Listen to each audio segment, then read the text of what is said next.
Ito yung botador eh. Pero ayun, may butas pa rin siya. Siguro hinukay ng tubig yan. Ayan.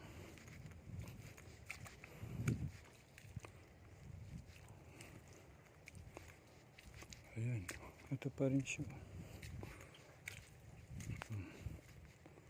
Diba? Sa tagal ng panahon. Dito botador dati. Silipin natin itong side na to.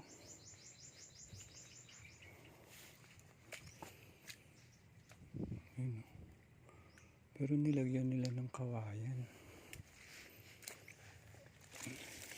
Kasi may ahas. Ayun, may puno.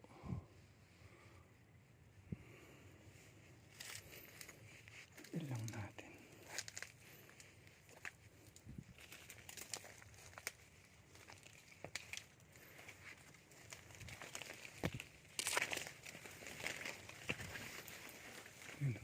Bukas dito. May puno.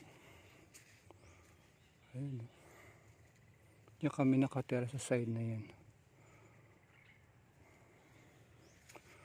So inaani nila yung Chinese mango. May kumukuha. Chinese mango yan. Diyan kami yung pinakalikuran ng bahay namin. Puno ng Chinese mango. Tanim ni nanay ko. Nung araw.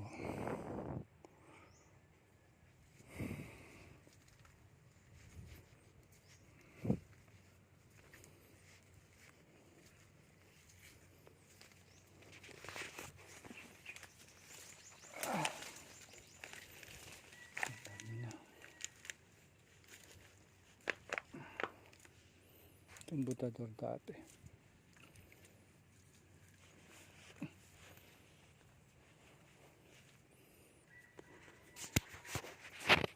Ito yung sasahan.